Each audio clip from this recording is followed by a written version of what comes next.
In New York. York. And there's a vibe with the other guy. You know what I'm saying? Shan's getting mad because we're singing. Because we're singing? We can't sing this early in the morning. It's against the rules. She doesn't believe in joy. Well, unfortunately for her, I do. Hey, watch him! With Dan and Tony! Hey, watch him! With Dan and Tony! It's like watching, yeah! Welcome to Hey Watching with Dan and Tony. I am Dan. I am Tony. This is the movie that dares to look back, I think 5 years. I think this movie was 2021. Yeah, it's in the 2020s. 2020s, even though we're still in the 2020s. 2021, you were absolutely right. We like to look back at the movies that came out on streaming and didn't come out in the theaters, but were made as if they could come out in theaters because they had movie stars in them and special effects, and then they just were forgotten. Some of it. Just forgotten. Yeah, Wait, here's my question. Yeah, keep going. I've complained about John Carter before and how it came out, no one cared, and now there's guys that are like, this movie's great. This kind of a movie, this like the Ryan Gosling's The Gray Man, these kind exactly. People would see it and it would disappear from their brains instantaneously. Well, do you think this type of movie will ever get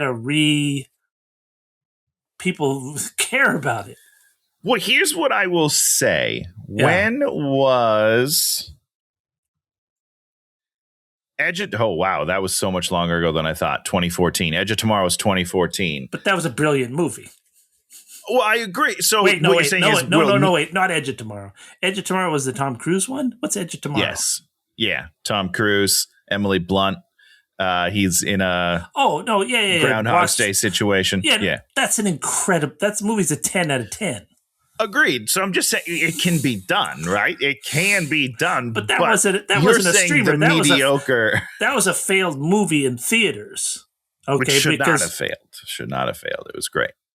I don't know if the critics. There's something happened with that movie because the title was wrong, or the critics didn't understand. They changed the title a couple times. Yep. I think they changed it. It was like it was Live, Die, Repeat at one point, and then so marketing's not great. We can say that, but the movie's great. Yeah. So you're saying, like, will the mediocre sci-fi movie ever make a resurgence? No. You got to make a good movie these days because there's so much content out there. We're just throwing shit at the wall, the spaghetti style, seeing what sticks. You gotta make a good movie. So this is a fully mediocre film. Not that we've told you what it is. So sure. So we will have a point where they will make something like this, and it'll actually be a good movie. And then it might sort of miss on streaming, but then it might be reevaluated later. I think so. Okay. I think so, yeah. Okay. And perhaps it will be the Tomorrow War 2, which is reportedly in development. So. You are kidding me. That's what Google said. Okay, is there a Tomorrow War 2 Deep Freeze 2026? It could be fake. It's hard to be sure. Someone just made like a fake trailer for it. Now everybody thinks it might happen. That's probably what happened. The movie we're doing is The Tomorrow War from 2021, 2 hours and 17 minutes. Didn't feel like 2 hours and 17 minutes, gotta say. No, it didn't. Chris Pratt, a little bit of Betty Gilpin, a little bit of what's his name? Throw the piano at you. What's his name?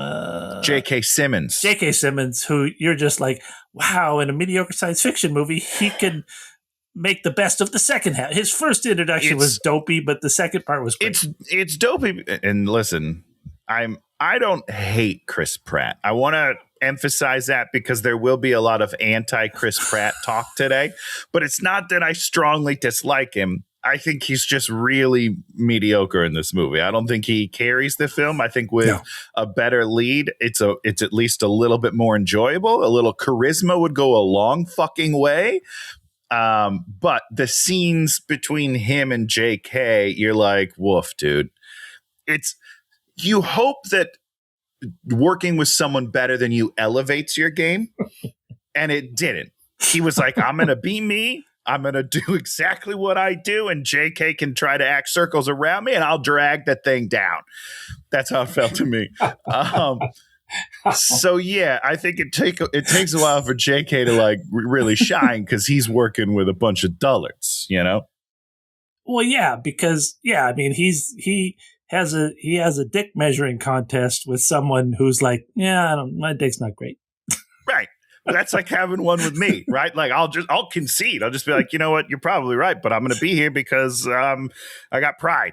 I'll fight with it. Yeah. Is it small? Sure it's small, but you're dumb. How about that? You know, that's not a good argument. That's not what happened in the movie, Tony.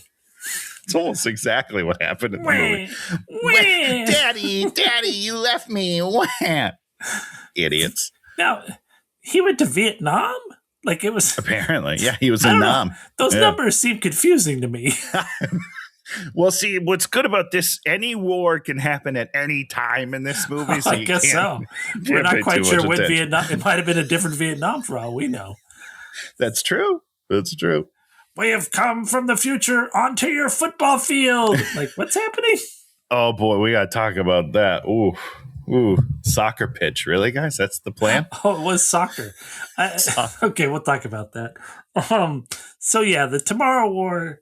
Now, have you watched War Machine, the one with the Reacher guy? No, but I really, really want to. Because I feel like that's the kind of movie that you want, which is like, it's good, but no one's really going to care, but at least it's good, right?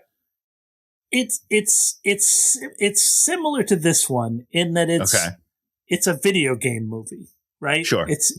And this movie is a video game movie. We move from we have cutscenes where people talk and act like they have some sort of emotional stakes in what's happening, and then we immediately go into another a video game scene where there are very mushy necessities that have to occur. We don't know when anything's going to happen. We don't have anybody. We don't know where people need to go to solve something. Yeah. There's a couple times where Chris Pratt just like points off into the distance. It's like, we got to go there. It's like, okay, whatever. Yes. The point where they go into the future and have to escape from the city with the serum. Yeah. You're just like, I don't know where they're going. I don't know how much time. It's like they're like on the 7th floor of a building. Yeah. And they have to get out of the city in, I believe it was 8 minutes. It's really quick because there's fighter jets coming to bomb the whole place. So they don't have a lot of time. Yeah. Because those things move fast. I don't know if you know anything about planes. They're quick. And they move on a schedule. So if they say you have 8 minutes, you literally have 8 minutes. There's no fudging it. There's no like, they're not going to detour. They got a flat tire and had to fix it. So you get an extra 5 minutes. No, it's like. You're going to pull over at the drive-thru for coffee. You got an extra 4, guys. Extra 4. Did not happen. Yeah. So you weren't pleased with Chris Pratt. I wasn't over the moon, as you would say in a sci-fi film. Yeah. Yeah. How old do you think Chris Pratt is? In this movie? No, in real life. In real life, I don't know. He's got to be 30, 40, 40s, probably 40s. Because he was in Everwood as a kid, and I was a little bit younger, so he's 43. He is 46. 46. I was in the ballpark. And Betty Gilpin, who plays his wife, 39. I didn't see that coming.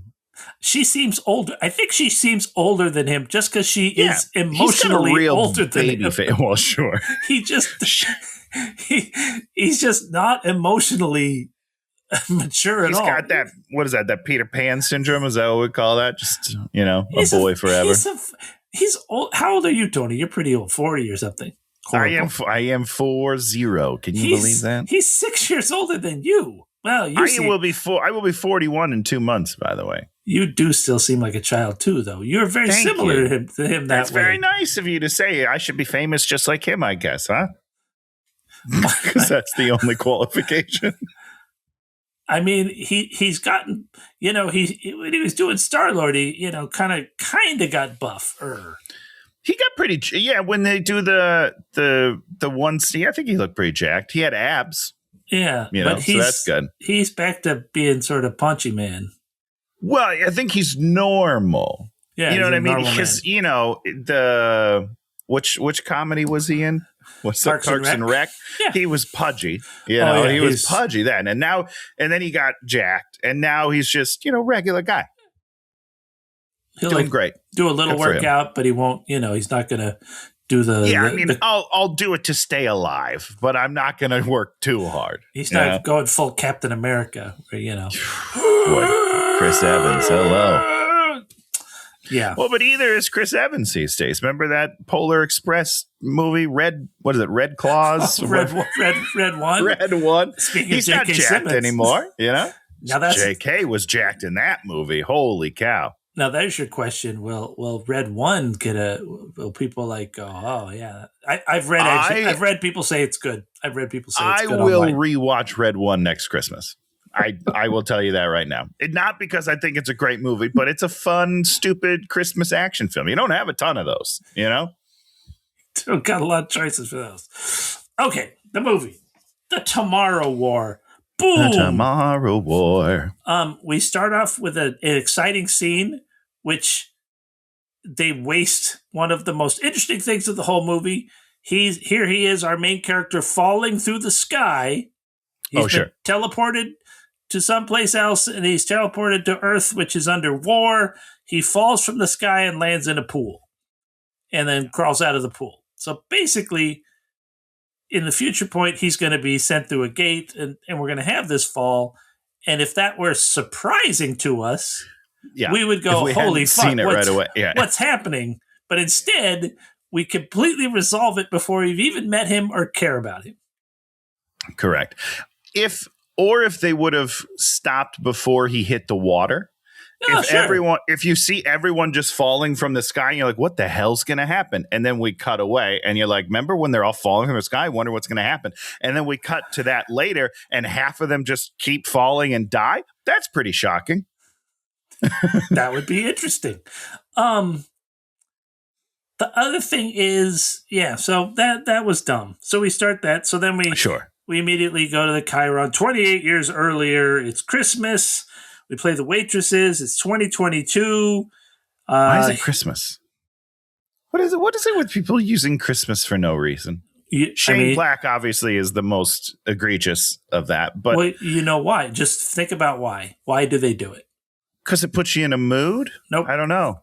Because they wish that people would associate your movie with Christmas and make your movie a Christmas movie like they did for Die Hard. But Die Hard is a Christmas movie. No, there's a difference. That's the whole idea. The whole idea is they think, well, we'll just shoehorn some Christmas in here, and it's not a Christmas movie. And this is my problem, right? Because Die Hard is a Christmas movie. You can fight me. We'll figure it out, everybody. But it's about Christmas. You know what I mean? I think it's about everything. I think it's about New Year's, actually. I would be okay with that. I think that's a fair argument. And I also think that a lot of movies are both. Those are interchangeable to me. Sure. However, you look at like a Lethal Weapon, Shane Black once again, also takes place at Christmas. There's a couple of Christmas nods, but no one is ever like, I'm going to watch Lethal Weapon for Christmas, except for me. I do it. But the difference is one of them is centralized about holidays and uses the holidays to further the plot, characters, and everything. And there's other things that just Christmas is there because, hey, it's Christmas. That doesn't work. It doesn't work. If you're going to do that, pick a different holiday, Christmas is already booked, everybody. Let's start bringing up other holidays. I'm going to write a bunch of like St. Patty's Day movies. A bunch of them. I'm going to just a whole mess of them. One of them will get made, So he's coming home from being a biology teacher. Here's his beautiful wife, Betty Gilpin. She's great. They don't give her anything to do. Of course, they don't give her anything to do. But she can act. So, that's good. She's incredible. I love her. I love her. He's waiting for a dream call, for a dream job doing research. Yeah, research grant type of thing, I guess. I don't know. Is that what I'm not a scientist. Is that I don't how know it what it works? is. No. Yeah, no, I don't know. No. I mean, no. It's All not. right, yeah. You don't transition from biology teacher to working in a lab. I mean, if you would go Sure. work in a lab, you'd go work as a grunt in a lab, and then maybe you could work Like a your way lab up tech somewhere. and yeah, sure. But I mean, all that research money goes through colleges and labs that exist, and it's I don't know. It's video game logic. Okay. Let's see. Oh, so we go in there and they're having the Christmas party. All his friends are there. He's waiting on this call. We get one good thing where there was a tuna Santa. She says, "No one's eating my tuna Santa," which I thought was I thought that was going to go sexual, but it didn't. Oh, interesting. I thought it was really disgusting. It was horrible. Just whoever did the prop work for that, 10 out of 10. It looked horrible. I would not eat it either. So his dad sends a Christmas card to the daughter. He throws it in the trash. Oh, why does he keep saying, oh, Grandpa abandoned us. Oh, I have daddy issues. Okay, daddy issues. That's fine. Everybody's got daddy issues in this movie. That's the name of the game. Oh, a little bit, yeah. Yeah. He goes outside, gets the call for the job. He doesn't get the job, goes inside. He's losing his mind, but he's surrounded by his family. His daughter is an avid soccer fan, as is everyone at the party. Right. So this takes place in America, right? Like, not to be rude, but soccer, not the biggest sport here. I understand that the whole point is that it's global, and yes, soccer is huge everywhere else, probably more than here. This is one of those fake outs where they hire like a beautiful Chinese actress so that it'll play in China. So they're like, well, why don't we, instead of football, let's make that soccer. Football. And then maybe this movie will sell a little better in Europe. You're right. I hope it worked, Hope they made some money off of it. Hope it was worth it, you idiots. So so they're there. He's having the weird music moment where he's all like, I'm all saying. Yeah. But he was completely being a good dad right then. Right. So here's my problem. Big problem with this. He doesn't ever give you the I'm going to leave my family vibe. No, never. Not for a second. Which he certainly could and should, because his dad abandoned him. Right. Uh-huh. So he has been through it. He knows what it's like. He could do it. He says the line like, oh, I'm so sad that I'm a failure. I'm going to do something great with my life. So he's somewhat unhappy with his life, but not unhappy enough to abandon the two things that make him happy in life. Uh-huh. His wife and his daughter grounded him in that scene, so he wouldn't leave him. That don't make any sense. You got to think of something different. He has to have the slight thing where he thinks to himself, I'd be better if I wasn't here, or they'd be better if I wasn't here because I'm a failure. They'll do better without me. He has to have something, because then when you find out later that you abandoned us, we're all like, no, he didn't. Doesn't make any sense. About? He definitely did not. We did not meet the guy that would abandon this family. No. Well, we met JK, and I believe it. Yes. I believe it.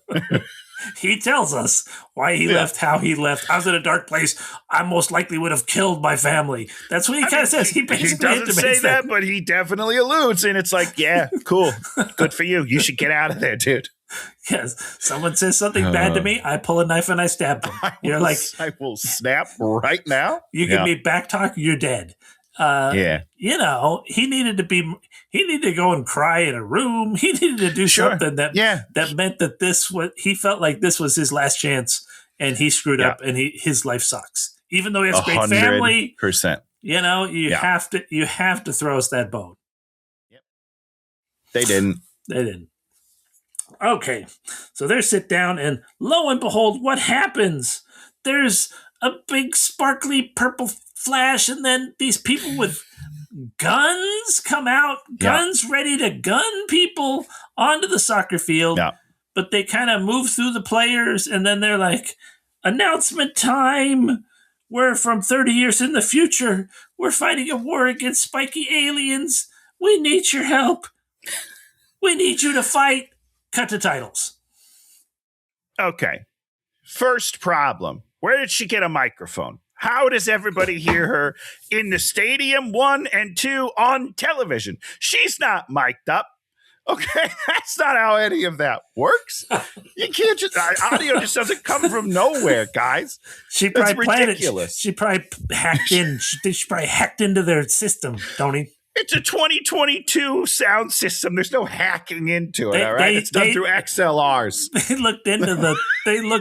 They have that now. In 30 years, they come up with that. The manual. They're going page to page. Okay, if we get through here, we can just amplify your speech without a microphone whatsoever. That made me so mad. That was like the point I almost turned off the movie. If we weren't watching it for this, I would have turned it off. At least have her like go to one of the referees and take his day mic and be like, I need to use everybody. Hello. So stupid. I was so mad. So let's put ourselves in their shoes, Dan. If these humans come out of a big plasma ball and they're like, hey, let's go to war. Are we going to war? I feel like we're not. Well, are we believing them? Well, we skip forward. Hold on. Let's talk about that. Yeah. We skip forward a year, and there's a worldwide draft. And when you get drafted, you have to go for 7 days, and then you come back. But there's only a 20% survival rate. Which actually, after seeing it, seems really high. Incredibly high. Seems really high. And you're just like. It's just a bunch of arbitrary things that don't make any sense. Like you go for a week and then you come back. Like what? And then you're done? Then you're done. And that. So wait, what was the point? You've invested in these people to send them for 1 week. And to do what exactly? Shock. They don't really tell. Right. Like they don't really say the reason why we're taking. So they don't have enough people in the future. That's what they said. They're like, oh, we're down to 8 people, whatever, 500,000 or something. There was a number that they said. 500,000 is the number, correct? Now, okay, but we're only going for a week. Just take people. Like, I don't understand this shift. Why are we putting people in shifts? It doesn't make it. Just take the people you need and then go to war. Right? You would think you would send people that could do something in a week. Like if they send you and me, if they send you and me for a week, we're worthless. We're just like well, just have the aliens stand behind me and I'll be a human shield for 3 seconds, right? I'm not going to be effective at all. I'm going to be effective at 0. I'm willing to bet if I was put in this position, my own platoon would kill me. I really do think they would be like, this guy can't come with us. He's going to get us all killed. Let's put him down now. And they'd be right. They'd be right. I couldn't be mad at it. And I mean, the whole conceit is just so that the group that he ends up going with are a bunch of just normal people. Sure. Which, of course, doesn't make any sense because they're on the most highly critical mission that's ever existed. Right. So that's why I get confused because we're sending people for 7 days just to basically get murdered. Yeah. Like we're just kind of throwing them at the aliens to do nothing. Yeah. I just don't get I honestly don't get it. And the movie didn't explain it to me enough for me to buy into the premise of the movie itself. I think the filmmakers were like, it's your classic idea. Here's a cool idea. Let's just do that. It's called the Tomorrow War. We conscript people from now and we send them to the war. And then they're like, well, but what do they do? 7 days. You're like, what? 7 days? No, they're conscripted for 3 years. Whatever. It doesn't matter. Or just forever. You just take them. It's the future. We're just going to take you to the future, and then we're done. We're done with it. We need numbers. Then I understand. But when you're like, we're going to take people for 7 days, and then take different people 7 days after that. Well, what are you talking about? Why are you doing this? And it's so much process. Yeah. You're just like, and they're like, their basic training is 7. I think the basic training is 7 days, but it can be cut short. And they didn't do anything. Yeah. Shoot it in the stomach or the neck. All right. Bye. Goodbye, everybody. And every one of these normal people you see holding a gun, you're like, they're going to kill as many people as the aliens do. right? 100%. You know, Tony in the back is going to unload on his whole platoon, and he's just left standing there by himself. It's like, have I told you a story? I almost killed my dad. So we were hunting. I don't think you've ever told us a story about how you almost killed your dad. I don't even think he realizes how close it was. You told the story about how you tried to like bring some scary books or some stupid books with you. First of all, it was Matilda. It's not a scary book. It's a delightful novel that everyone should read. That's what it was. A girly book. Sorry. It was a girly book. Yes, that was the disappointment. Yeah. I was in a duck blind. What am I supposed to do in a duck blind? Just sit there? You guys are idiots waiting for birds to fly over. That's the dumbest thing I've ever heard. Bring a book. Okay. Let's hear about you trying to kill your dad. So we're pheasant hunting. Have you ever been pheasant hunting? Tony, do you think I've ever been hunting? I hope not. I wish I had never been hunting. I went fishing once or twice with my grandpa, and that was just a disaster. Well, that's a lovely moment to have with your grandpa, you know? No, not for him. I'm sure such a level of disappointment. Just like what this kid. Yeah. These are nerds. Oh, such nerds. These are not real men. Okay, so you're pheasant hunting, and where you pheasant hunt, my grandpa was a commercial fisherman. He was He was a man. Yeah, I can understand how not being able to do it then would maybe cause a wedge. Last time you ever saw him, probably. Here we go. Okay. Let's pheasant hunting. Okay, so we're pheasant hunting, and how you do it is there's pheasants in a field, basically, and the hunters walk down a line until you stir up the pheasant, and then they fly, and then you shoot them. Yeah, I've seen that, yeah. So I'm on the right, my dad's on the left, right? And we're walking, and the pheasant flies up right behind him. Oh, God. And without thinking, I pull out my fucking shotty, and I shoot. And my dad was like, holy fuck, oh, God. And I was like, oh, my God, I shot him in the head.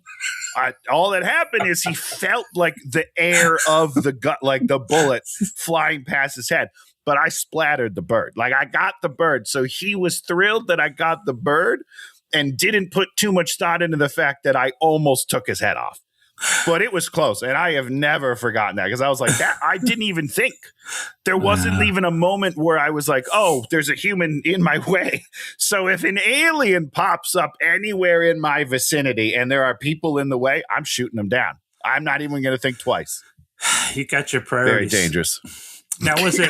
I'm going for the alien. Now, was it buckshot or was it a pellet? Yeah, it's a buckshot. So it spread. So we're lucky. We're lucky he didn't get any strays. Oh, God, he would have been so mad, dude. Lucky your dad still has both eyes.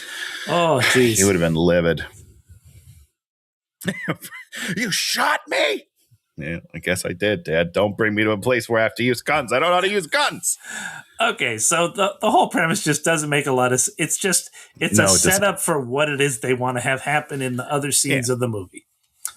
I think there's like a cool idea here if you flesh it out and figure out like a way to make this make sense. I do think there's a cool idea. Sure, you could write this movie, and I bet you if you spent a little time, you could find 10 science fiction books that all have written this movie, and you could that's probably true. And you could find the best one and make that into a movie. I was reading there was a guy called Joe Haldeman, which was a big science fiction author. He wrote a story called The Forever War. And did you read this? I have it on my bookshelf downstairs. I have not read it yet. Basically, it posits an idea where in the future, the soldiers have to keep traveling further out. And so the world is evolving, and the way humans is evolving constantly. But this guy is kind of frozen as he keeps on following the war, and it becomes less and less. Initially, he cares about it. But at a certain point, you're like, why am I fighting for all these dumb fucks back on Earth that are talking about whatever the fuck they're talking about? Yeah. So I get that. This movie doesn't deal with any things like that. No, it doesn't. It could. I thought they were setting up for like a really cool, sad ending, and they didn't. And I'm disappointed. I'll tell you when we get there. Sure. The daughter's freaking out. He's teaching class. There's one kid that only wants to talk about volcanoes. I hate this kid. I'm sorry. This kid drove me crazy. Why? I feel bad. Not in this scene. And it's not the actor. Like, he's fine. But the conceit that they're going to go to him as a volcano expert later. Come on, guys. Spoilers. You're telling me there's not a single person on Earth that knows volcanoes except for this kid? Well, this is the kid we're going to trust with volcanoes? I don't think so. He's autistic, so he knows things. That's they're setting him up as an autistic. No, I mean, I get it. There's a better way to get a volcano expert. And then they make him do a bunch of computer things that I've never even heard of. You know, they're like, oh, can you fast forward to the ice caps melting? It's like, what are you talking about? I mean, no. There's a lot of things you can do with modeling. Can you do them, on your laptop? No. Instantaneously? No, you cannot. It's just like the weather, weather modeling. But the kids, the guys Shannon watches on the internet, man, or on the YouTube, they do a lot of weather modeling. They do a lot of things. All right. She watches a lot of weather modeling, huh? Good for her. She watched a lot of weather on the YouTube. All right. A lot of weather. Okay, so he gets the call while he's in class. They pick him up, they drag him. They have him remove his shirt. They put him in a seatbelt. He's been conscripted. They put him in the arm thing, and they clamp a big arm thing on him so that he has to come back. So you can't. You have 1 week to go see your family. Everything's in weeks, isn't it? Yes, that's the only measurement they know is week. Yeah. So, and they conscript him like really mean for no reason. Yeah. Right? Yeah, they're bullies. Yeah, super bad. And they won't tell him what's going on.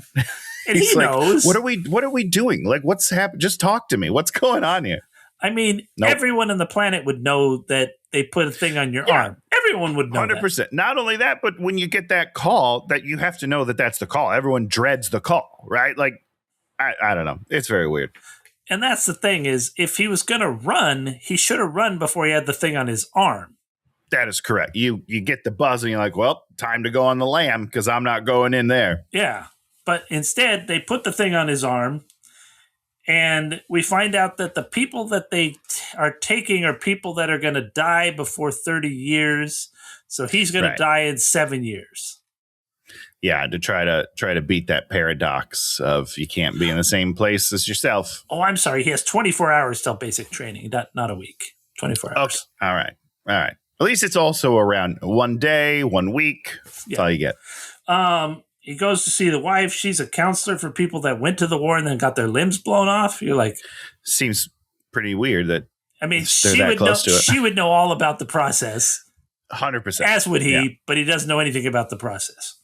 Okay. Yeah. She shows the wife the arm. I thought that was a way of. And so she must know exactly what it means. So he would have known exactly what was happening. A little bit. Yeah. Yeah. I think it would have been more interesting to me if they would have kidnapped him.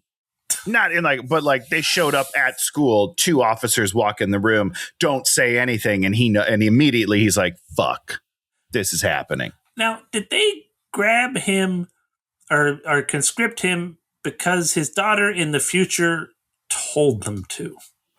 She says that is what happened. Okay.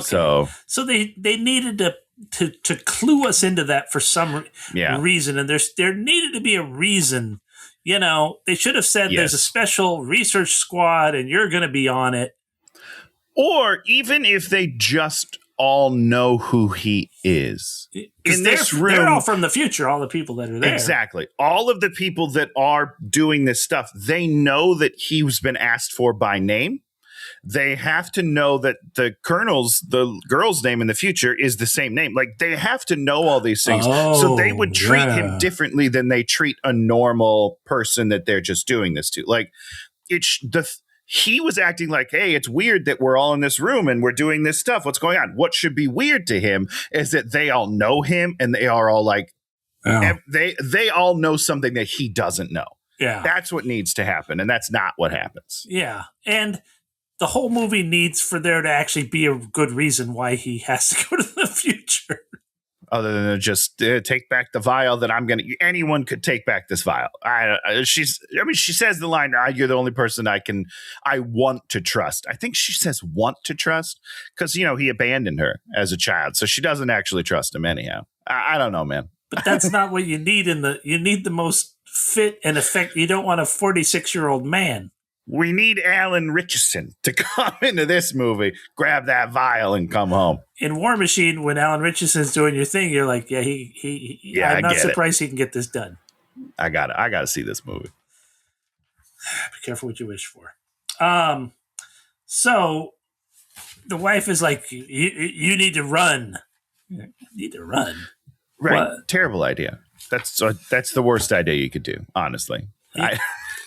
And I mean, it's, they're going to conscript his wife then. That's the whole thing. They said. They said your next wife and the next of kin is so why would he wouldn't do that? Yeah. And they're going to all three of them be on the run for the rest of their lives until 30 years from now when the war gets destroyed. Like, yeah, that's not a good plan. That's a terrible plan. Yeah. So to run, he goes to see his dad because his dad is J.K. Simmons. J.K. Simmons. That's all I got. Who is the one guy in the country that frees people from these armbands. But and then he's also just seems to be a dude that lives at an airport hangar. So it shouldn't be that hard to find him. I'm a little confused. He's not underground or anything. He's just at a hangar with a plane.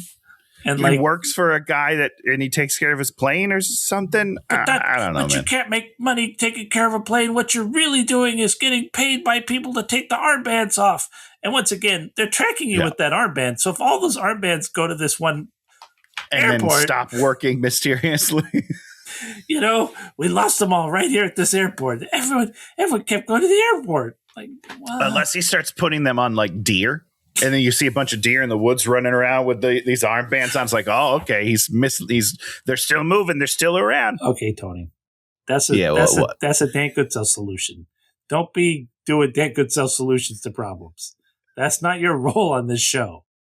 Your role is to be critical of Chris Pratt's acting. That's your role.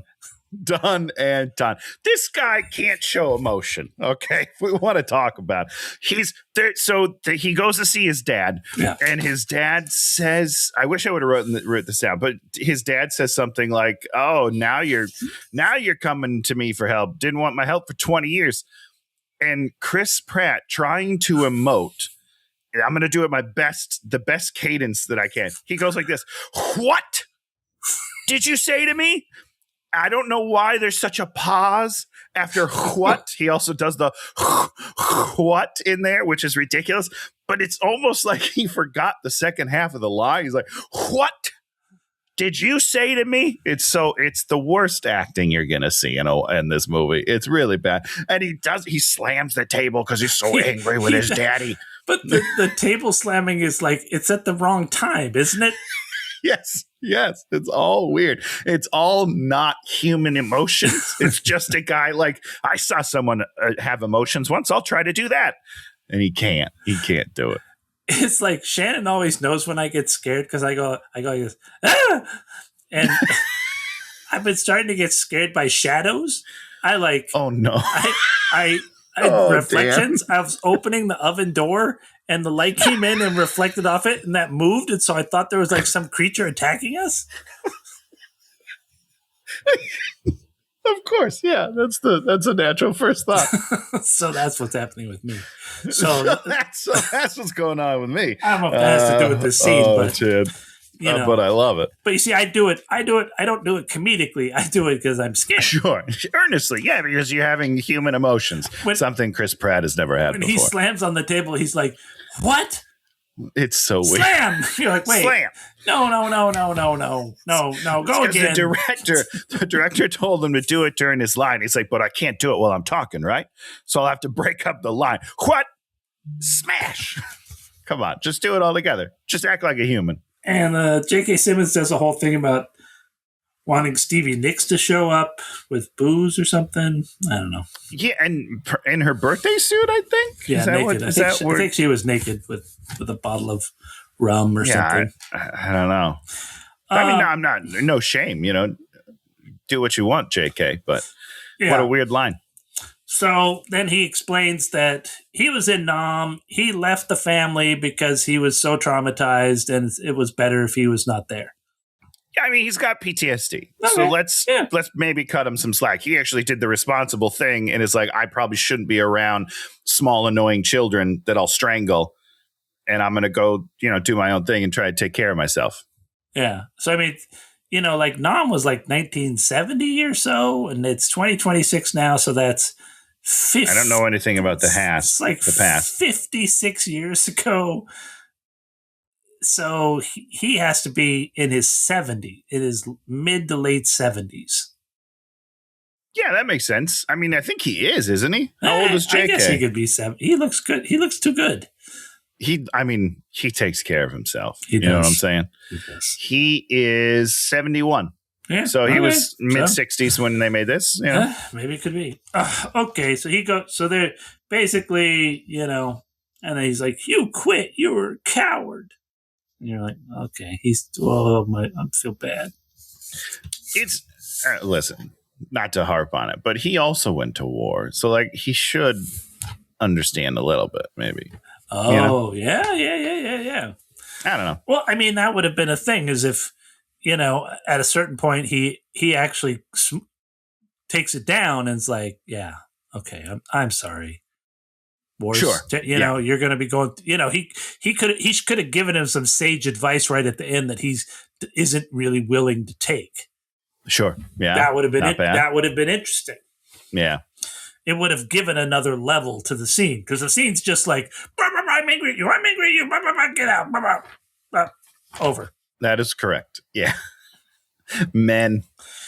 He goes home to the daughter. The daughter's digging in the yard because vaccines were created with worms or something. Worms and dirt? Yeah, I don't know. I don't know anything about science, so. I'm sure there's some kernel of truth in that, but it's weird. Sure. We don't think of it that way.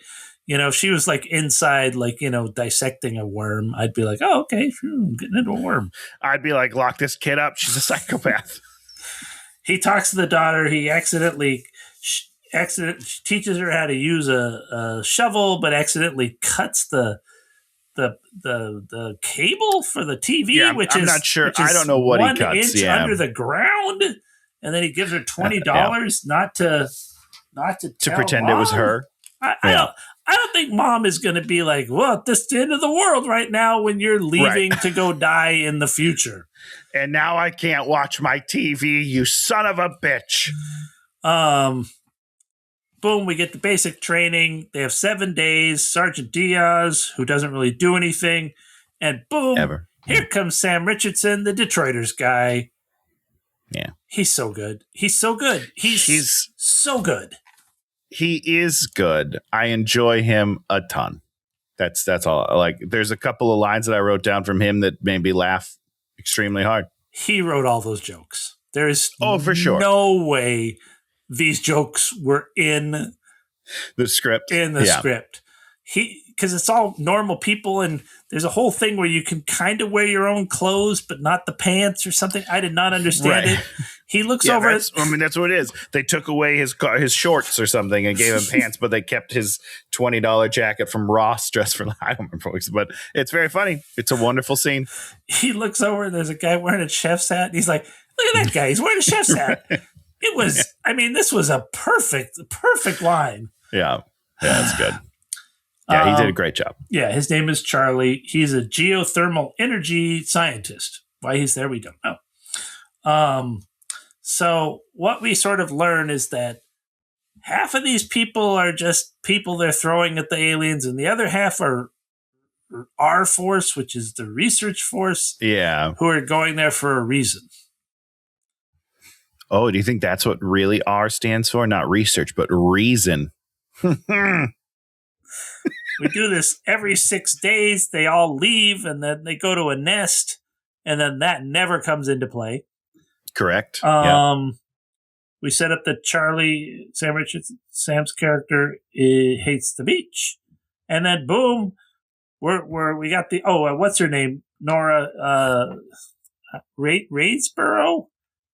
Is that the lady from 24 and It's Always Sunny? She's great. You were like, I'd like to see her through the whole movie and have her die near the end of the movie.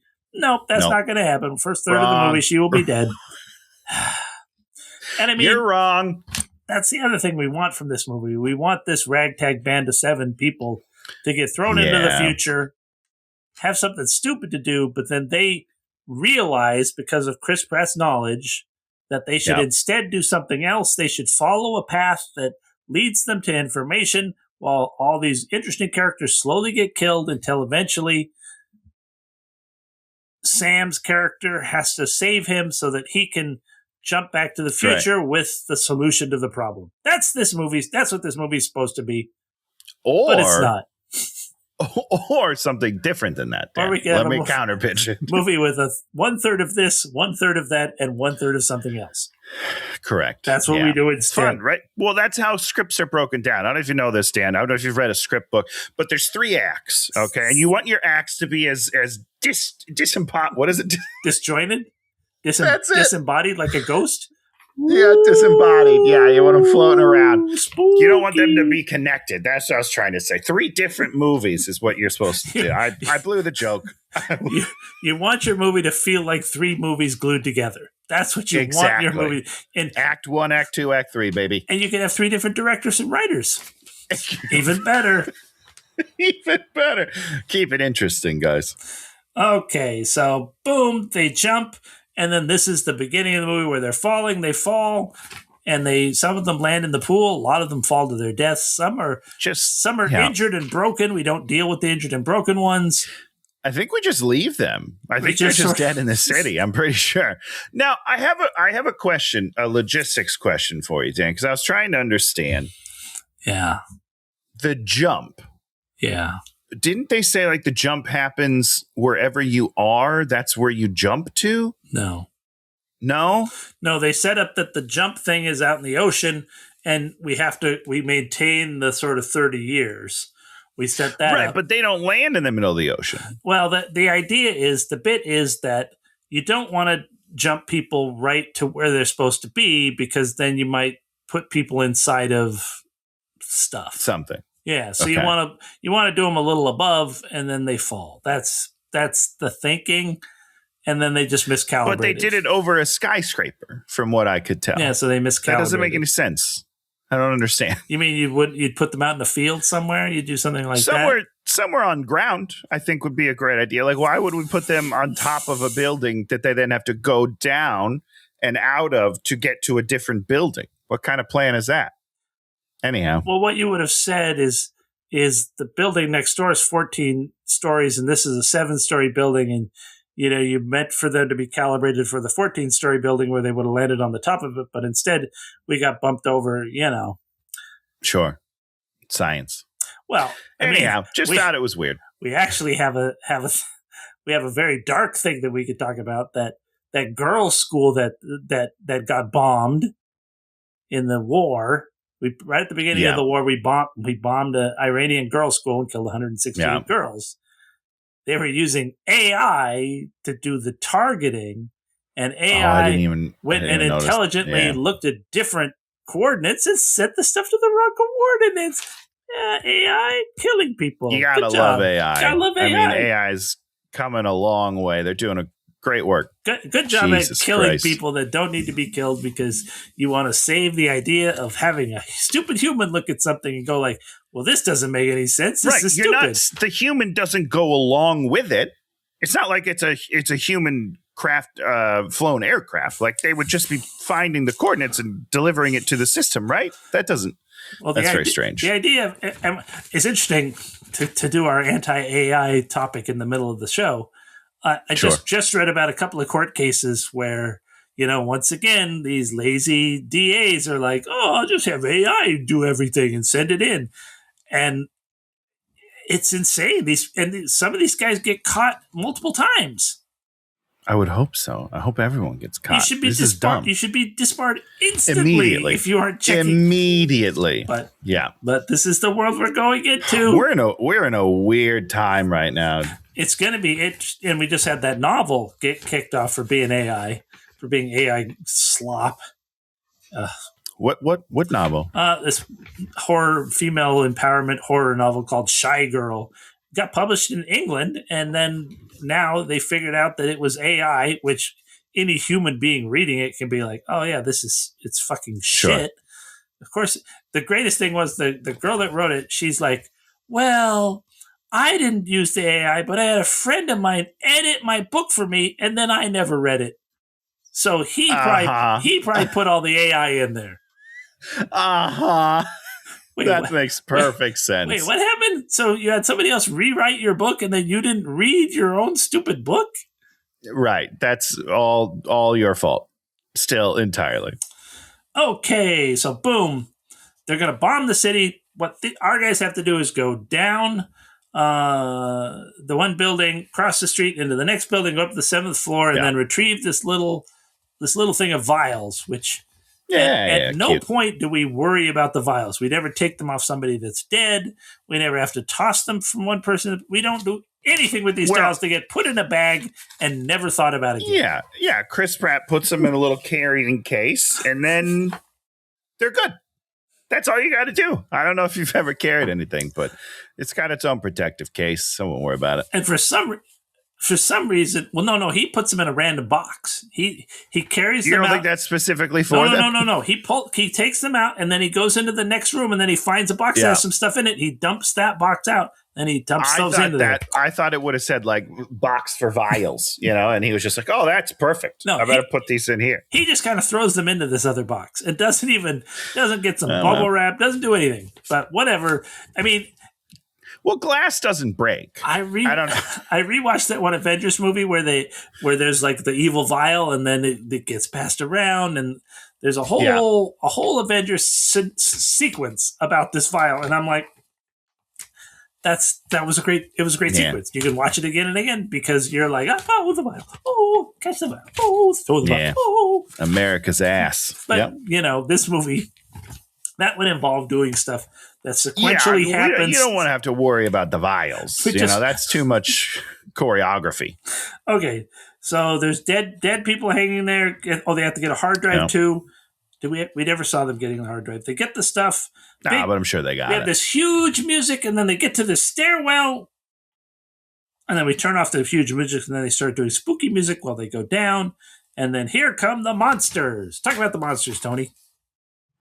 There are times where I like the monsters, and then there are times where I hate the monsters. Yeah. And I find it interesting that that's the same movie. Just because, there are scenes where I'm like, oh shit, this looks nice. They're scary. Like some of the face shots where it's like, face shots are great. Really nice. Yeah. And then some of the body shots are just like, I don't know, like a messed up praying mantis where it's like, oh, that was kind of broken half.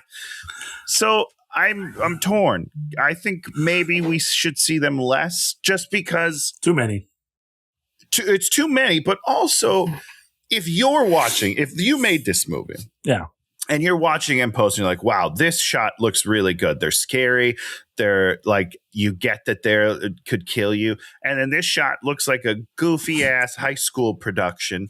Wouldn't you just cut this one? Just be like, keep the good stuff, guys, because this looks really nice and people are going to be scared. Got to get to 2 hours and 17 minutes. Stretch the runtime as far as just put more CGI in, put more. I don't know. The problem is the monsters are either incredibly effective or they're incredibly ineffective. Yes. And that's your problem. If I unload 100 bullets into it and it comes and kills me, or I shoot it 20 times and it just dies. You're like... With a handgun. By the way, sometimes they have machine guns and it's fine. And then it's like, oh, wait, one bullet at a time is better. The handguns were never effective. The 2 times that we went from machine gun to handgun, the handguns were not effective. That I will give the movie. But after handgun, then he pulls out, what did he pull out? A knife? An axe? Something with a hook. He had a knife and he had an axe, and then he killed it with the axe. And you're just like... Yeah. I don't think so. A pistol versus an axe, the pistol is always going to do way more damage than an axe is ever and at least you can be at a distance then. Like you're within striking distance if you're hitting it with an axe, and it's got lots more limbs than you do, friend. Yeah, even in a stupid movie like the Watch Out, the Monsters Might Hear You movie. What's that movie? A quiet place. Quiet Place. That's what it's called. I do wish it was Watch Out, the monsters might hear you. Part 2. You know, they're like tanks, and you gotta wait till they open their ears and then shoot them in the ear. Yeah. I'm like, okay, you know, just give us the shoot them in the ear. You know, but no, whatever. Boom. They get the stuff, so they do a lot of fighting. People start getting killed. Automatic. Then he kills the guy with the axe. They finally get out on the street, and they're like, okay, we're sending you these Humvees. And here come the 3 Humvees, and they do the collective cheer, Humvees! Yeah. And then the aliens come and destroy the Humvees. That was nice. It's funny. But my problem is now you've shown that they can toss cars around. Yeah, they can. And yet our humans are fighting them with axes. Yeah. I don't know if I agree with those two things happening at the same time. Humvees, they escape, but they lose everyone. That was good. Yeah. Oh, okay. No, hold on. Okay, so we don't even know where they're going, and then they fall down this sort of thing, and the one guy accuses him of falling down as if it was a bad thing, even though it leads to them escaping. Yeah. You're like, I don't understand. He's going to get accused of doing something. I don't understand it either. And it seemed to be the way that got out the few people that they got out. That's correct. Yeah. But it's bad. You did a bad job. Yeah. So, boom, we're in the hospital. Charlie survived. They're in the Dominican. And so we have this other guy, Dorian, who's been there before. And he's been there 3 times, and we're going to end up finding out that he has supposedly cancer, and that's why he keeps coming, because he's going to die anyways, even though, you know, as we all know, when you have cancer, you don't just do things, your body gets destroyed. Well, you have cancer. Your body's being eaten from the inside, unfortunately. So he has a very interesting line that he says several times, which is, it doesn't matter. You'll see, he says something on the lines of, you'll see, it doesn't matter. So this is where I'm going to set up what I thought was going to happen in the movie. Got it. All right? Ready. Nothing changes. Because nothing can change. Because the future that they are in, where they sent people back to when these people from the future were children, all of that has to happen to get to this point. So everything they're doing technically already happened in the past. You can't change the future, right? Isn't that how we've all looked at it before? And either sending people back to steal people from the past to fight in the future, that already changes the future, right? Technically, unless all of this has already happened and we are still on one trajectory. Sure. Which has to be what we're doing. Sure. In which case, this movie ends with Chris Pratt realizing he can't save the world. That's how this movie ends. We all die. We lose. Because this has already happened. Then he abandons his family? So he abandons his family. So he goes to the future, sees his daughter die, comes home, a broken shell of a man, and he's like, I have to figure out how to make this vial work. He's obsessed with it. He starts losing his family. His wife leaves him because he's obsessed with the science, because he's going to save the future. Yeah. And then he figures out, I actually can't, because all of this we're not changing the future at all. We're on one trajectory. There's nothing we can do to change it. Nothing matters. Credits. That's how this movie should end. Well, that would be like a science fiction movie. Well, that's what this is. No. This is sci-fi, baby. No, it's not a science fiction movie. Anyhow, so that's where I thought they were going this whole time. So when they come back, and we'll talk about it, when they come back, they're like, they're frozen in Russia. I was like, fuck you. What? This doesn't make any sense. What are you talking about? Yeah, but you knew they had to have a reason to bring JK back. I mean, I know, but I was just like, come on, let's do this for real. We know you're doing time travel. There are certain rules of time travel. There are no rules. If they come back to change the future, your future is different. It's just what it is. No rules. Okay. So dumb. And this is actually the part where I got pissed off. They like say to Charlie and Dorian, the funny guy and the cancer guy, they're like, yeah, oh, you're getting redeployed. It's like, well, wait a second. You can't. What are you talking about? Said, this is my guy. I'm watching this movie for my comedy guy who's making good jokes. That's why I'm here. And he was great. He was great. And then he's like gone. You're like, wait a second. No. He has to. Well, Chris we need Pratt to take time for the emotional stuff. Chris Pratt has to demand, oh no, he stays with me. These guys stay with me. These are my guys. Yeah. I'm not going anywhere. Go fuck yourselves unless my guys are with me. He has to start being the leader. You know, you're like, oh, okay. He should do something. But no, they get redeployed for unknowable reasons. Like, whatever. And it's just like, hey, take care of him. Okay? Thank you. So he goes and meets the woman that he's been talking to on the phone. It's the daughter. She won't give him. It's his daughter from the future. She's still alive. She won't give him a hug. Right. She went to MIT. She's like, oh, we're going to all lose. And so what we have is they need a female. They need a female because they have a toxin that kills the males. And to which you say, wait, we had just fought all those males. Why didn't you toxin those? Why are you blowing up the city question. If you could just shoot them with a toxin? Why, if you could, we find out later they're going to send the toxin back to the past and have it made in the past to come to the future. Well, why the fuck don't you just make it now and then do that? I don't understand. Correct. Doesn't make any sense. Yeah. Well, yeah. Don't worry about it. So that's the answer. So they take a copter and they're going to go to where the female is because they know where one is. They talk a little bit about how the monsters got here, whatever. And he wants to talk about how he died. She won't tell him. They go into the Cave of Bones where the queen is. It's a hole. We've somehow got a cage in there, and then we're trying to throw chains on here. And then we later learn that we can anesthetize her. You're like, wait a second. So why don't you just pour gas and do that? Why don't you just do that? Just do that right away and then take her. Yeah. I always love it when you can anesthetize an alien.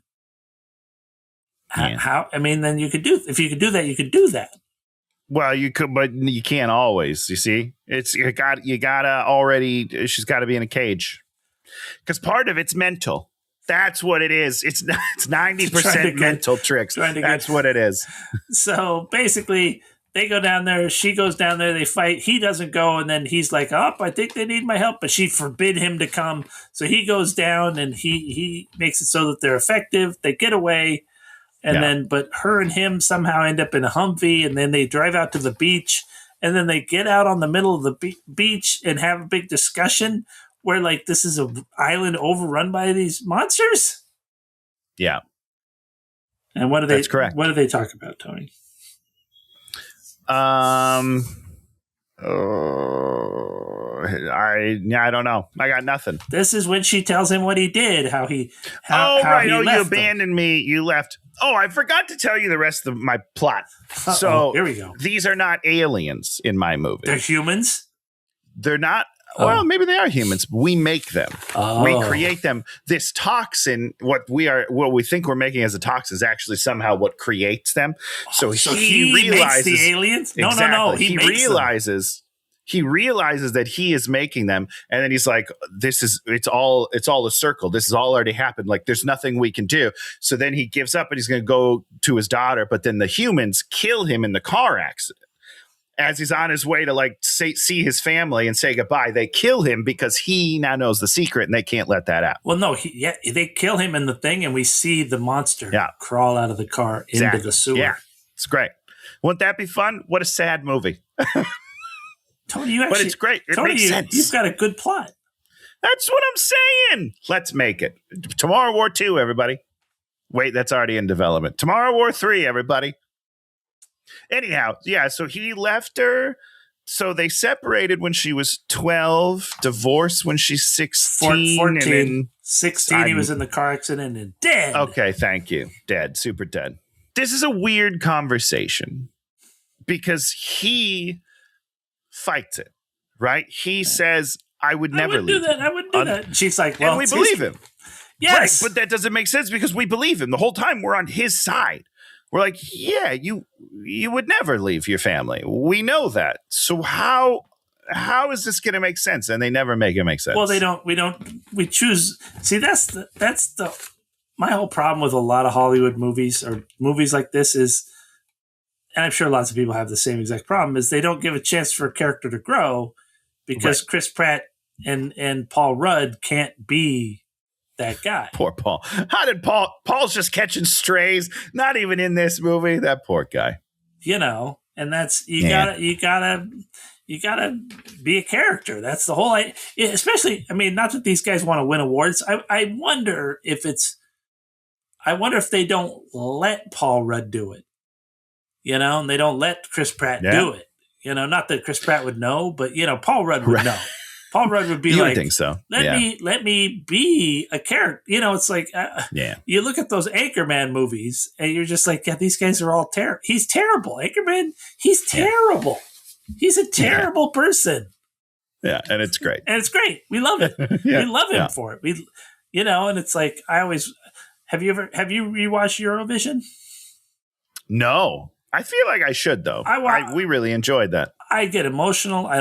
There's so many scenes that are some of my favorite movie scenes. And, his character is terrible. He absolutely makes the absolute wrong choice. He abandons her. He abandons her hard. Yeah. And it's emotional. But you get the most beautiful payoff in the world is he throws his dream aside for her. And you're just like, it's beautiful. Great. Wonderful.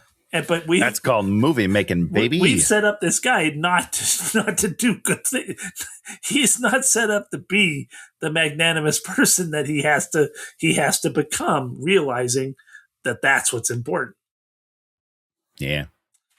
None of those things happen. They go to the big water base. There's the chained up queen.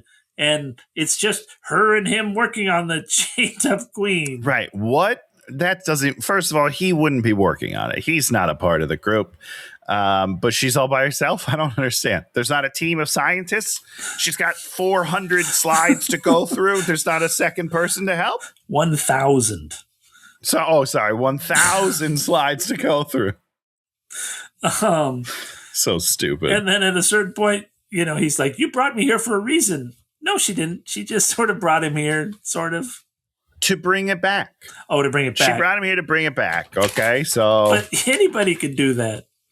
No, Dan. Just this one guy who abandoned her as a child could do it. Yeah. So, she sets up that it's going to be really hard work. We have a little bit of a montage, and it's like, problem solved. Pretty much. Yeah. 40%, 47%, 50%. We did it. We did it. Okay. Great job, team. So the queen wakes up and goes, and then, why is she waking up? Aren't we keeping her sedated? Did we forget the schedule? Did someone forget to set their phone alarm to remind themselves to go inject the queen? We only have 500,000 people. We don't have time for everything. We don't have an anesthesiologist on board, okay? She wakes up, makes a noise, and instantaneously they're breaching the field and attacking. They're already there. Like, they didn't travel. They're already there. I don't know. They destroy the perimeter. Then the two of them have to sort of creep around going like, Yeah, covert mission stuff. It's really stupid. There's a burning cruise ship that cruises through the thing. I like the burning cruise ship. I mean, I like it. Who's on the cruise ship? Who knows? I'm confused why there's a cruise ship during this war. because you're moving away from the alien. Aliens control the land, and so you've moved to the sea, and so you set up a base in the. So you think it's just a floating base, essentially? Okay, cool. I would live on a Carnival cruise ship. That's all I'm saying. I would totally do it. So if that's an option, I'm in. I'd set it on fire. Why? For what purpose? Because you got that cool visual of it on fire. So you're just on the base. You're like, I would love to see this cruise ship on fire. Anybody else? All in favor, say aye. Set my home on fire, you bastard. Everything goes boom, and the daughter is dying. Yeah, she gets white snake. Oh, yeah, she gets white snake. She goes, I'm sorry. I was angry. Take the vial. You've got to leave me. I love you, Dad. Why would she say she's sorry for being angry that he abandoned her as a child? That doesn't make sense. I agreed with that line. Really? Because she wouldn't hug him. And she's realizing now she should have hugged her dad because It's the only chance she was going to get. It's the only chance she's going to get. No. She should be sorry to herself, not her dad. Fuck her dad. He left her. So the alien falls. She falls. He like jumps to try to save her. Like, I'm going to tell you something. Jumping into open space with nothing, maybe if you did the John McClane and grabbed the hose and jumped for her, that's a great callback. I'm not going to get angry if he grabs the hose and tries to save her. I'm going to be like, oh, that's a fun callback. It's cute. Yeah. But no, he just jumps into the pile of there's a pile of aliens, so he's just clawing up, dying with her. No, he's not going to save her. He's just dying with her. No, yeah. You have to, and that's the other thing is you got to make like the moment where he's like, I got to let her go because I got to protect the vial. He understands that she's made the sacrifice. He needs to make the sacrifice too. Like what? It's not or really mess with his head, and he grabs the hose. He's diving after her. He grabs her hand, saves her. Boom! He's teleported out, and then she falls and dies. There you go. That's fun. That'll really mess up his head. There's gonna be real sad pants.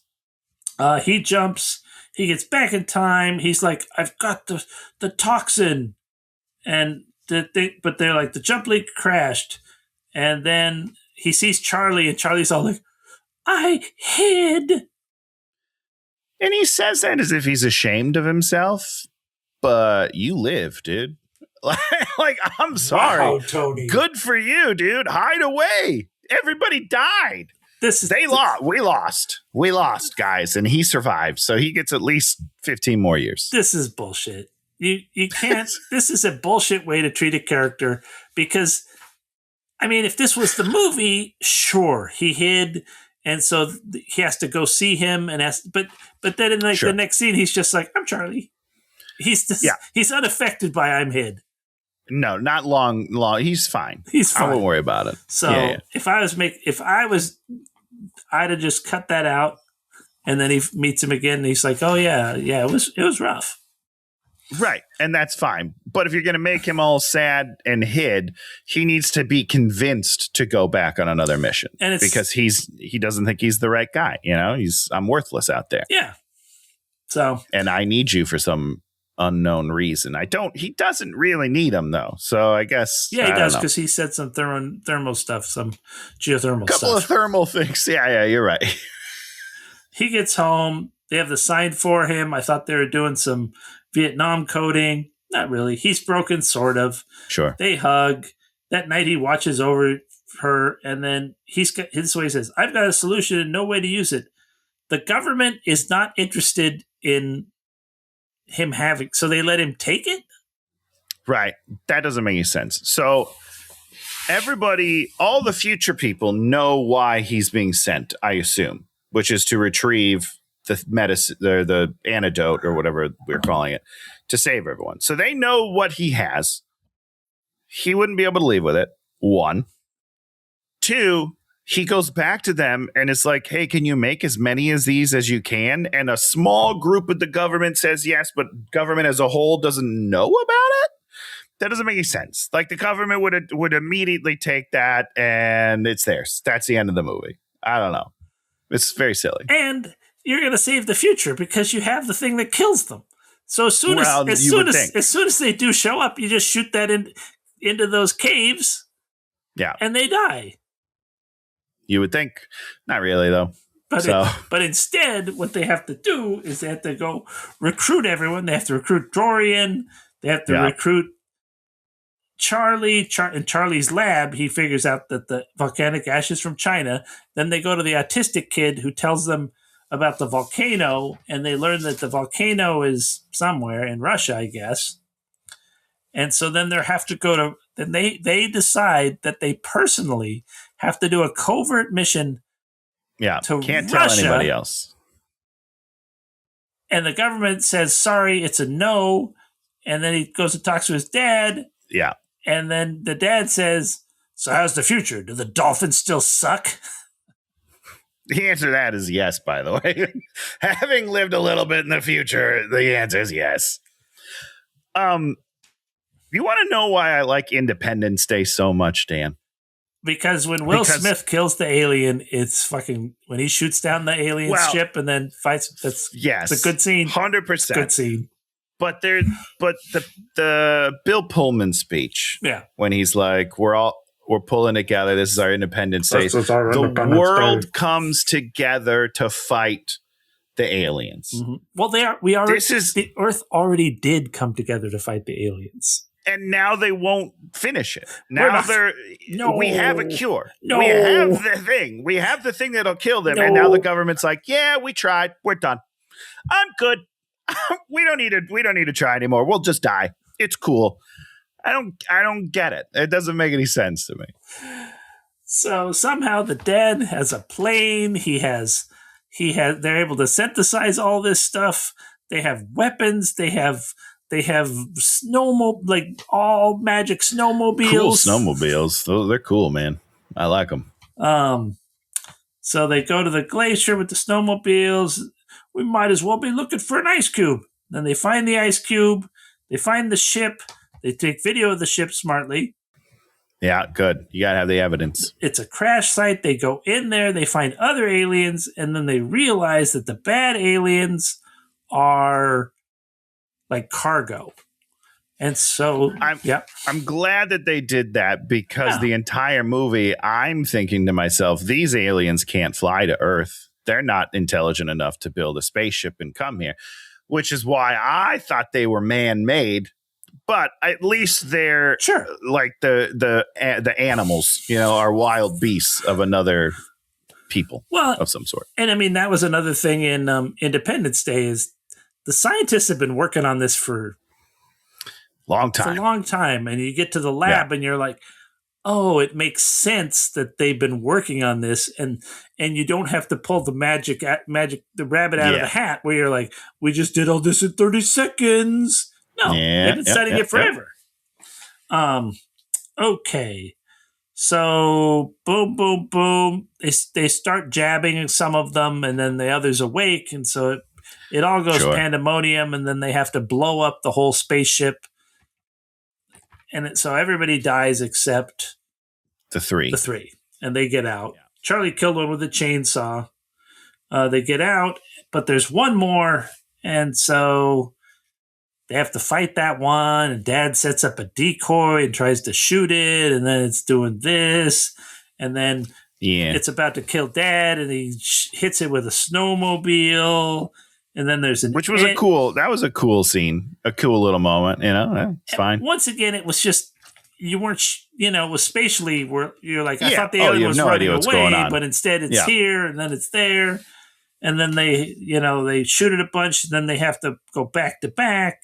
And then each of them's going to try and get it to jump over to its death. JK cuts himself. I like that. That was nice. Yeah. Smart.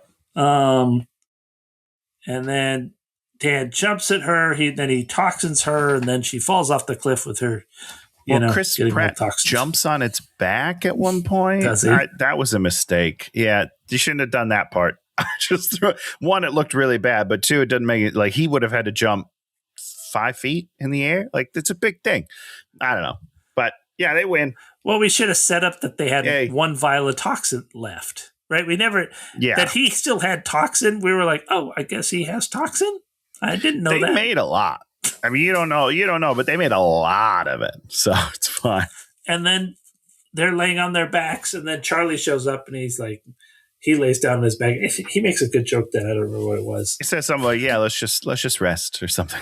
They should have had Charlie. He's great. They should have had Charlie show up with the last vial of toxin. Yes. He throws the toxin to Chris Pratt. Chris Pratt does... Great. Yeah, he does that all the time. The government takes credit. Family's happy. And they bring the grandpa back to be with the daughter. And the grandpa's driving a sweet, sweet car. I don't know if you saw that in the background. I don't know what it is, but it's beautiful. I got emotional. I will get emotional on stuff like this every time. Yeah. And you're like, it's good. You could have been way more emotional. You could have got me way more, but. Absolutely. Yeah. We did miss my favorite line in the movie, which is from Sam. I didn't do all the Sam jokes because there's a ton. I know. A ton of great Sam jokes. I just want to say one of them because it's a home run for me.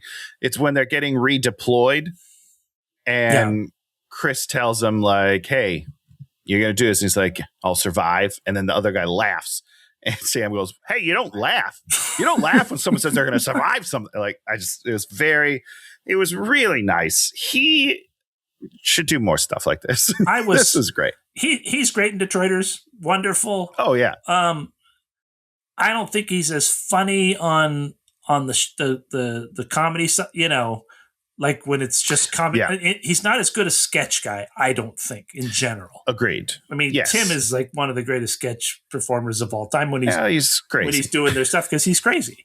But I was just tonally, he just slid in there as the only character doing that. And he felt like it's not out of place. He felt like a real person who's funny as opposed to. He's able to thread that needle. Yeah, 100%. And so at no point did I think, this movie has a tone problem, because usually when you do that, you'll be like, this movie has a tone problem.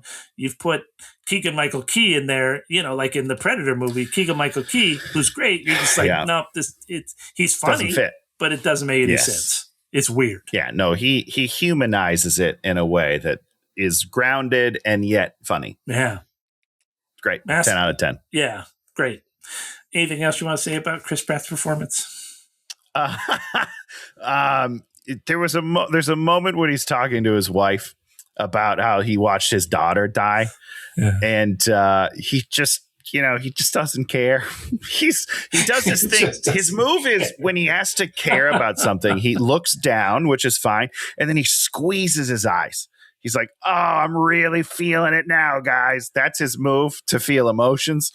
It doesn't work, but he's doing that when he's talking about, he's like, I saw her die. And it's like, no, you didn't. You didn't see your daughter die. I'm sorry, dude. At the poop.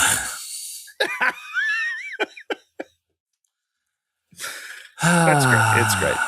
The whole time I was wishing it was Glenn Powell, just so you know. Would have been better. Yeah, would have been great.